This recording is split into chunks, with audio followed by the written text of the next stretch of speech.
గత పార్లమెంట్ ఎన్నికల్లోనే ప్రజలు కరువు కాచి వాత పెట్టారు. ఈ ఎన్నికల్లో మరి పూర్తిగా మరి తమ అభిప్రాయాన్ని స్పష్టం చేశారు. కాబట్టి ముఖ్యమంత్రి గారు మాట్లాడేటువంటి విషయాల మీద నేను స్పందించదలుచుకున్నాను. ఆయన గాలి మాటలు మాట్లాడుతుంటే నేను మాట్లాడుతూ ఉంటే ఆయనకు అలసిగా కనిపిస్తుంది. కాబట్టి ఆయన మాటలకు వ్యక్తిగతంగా ప్రభుత్వపరమైన అంశాలు కావచ్చు, విధానపరమైనటువంటి అంశాల మీదనే తప్పకుండా మాట్లాడతాను. నా మీద గాలి మాటలు మాట్లాడినప్పుడు నేను జవాబు చెప్పుకోవాల్సినటువంటి సంజాయిషి చెప్పుకోవాల్సినటువంటి అవసరం నాకు లేదు.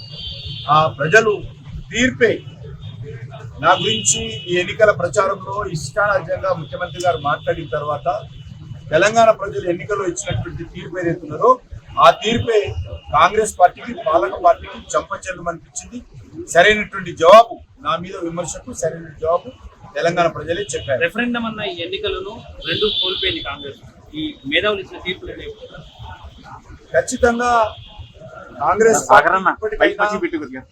తెలంగాణ ప్రజలకు ఇచ్చినటువంటి హామీ అది రైతులకు మరి ఎకరాకు 15,000 ఇచ్చేటువంటి కార్యక్రమం కానీ, కౌలు రైతులకు కానీ, రైతు కూలీలకు కానీ, నిరుద్యోగ యువతకు నెలకు 4,000 ఇచ్చేటువంటి నిరుద్యోగ వృత్తి కానీ, తెలంగాణ ఆడబిడ్డలందరికీ ఇవ్వాల్సినటువంటి 2,500 రూపాయలు కానీ, దళిత కుటుంబాలకు ఇవ్వాల్సినటువంటి 12 లక్షల రూపాయలు కానీ, లేక ఆడబిడ్డలకు ఇవ్వాల్సినటువంటి స్కూటీ మోటార్ సైకిల్ కానీ ఏవైతే హామీలు ఇచ్చారో ఇప్పటికైనా హామీలు అమలు చేసే దిశగా ఉండాల్సిందిగా నేను తెలంగాణ ప్రజానీకం తరఫున డిమాండ్ చేస్తా ఉన్నాను.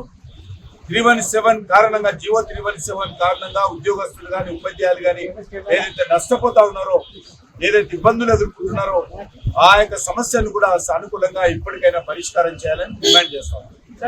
నల్గొండ, ఖమ్మము, అదేవిధంగా వరంగల్ సంబంధించి మేము ప్రత్యేకంగా పార్టీలో చర్చించి ఆ 3 జిల్లాలలో పార్టీ బలపడడం కోసం కావాల్సినటువంటి మరి చర్యలు ఏ రకంగా ఉండాలో ప్రత్యేకంగా దానికి సంబంధించినటువంటి కార్యాచరణ రూపొందించి ఆ జిల్లాలో కూడా బలపడడం కోసం, ప్రజల మద్దతు కూడగట్టడం కోసం తప్పకుండా ప్రయత్నం చేస్తాము. ఎన్నికల్లో కొంత మేము విజయం సాధించకపోవడానికి కొంత మా లోపం కూడా కారణమే. ఆ లోపాలన్నీ కూడా సరిదిద్దుకొని ముందుకెళ్తాం.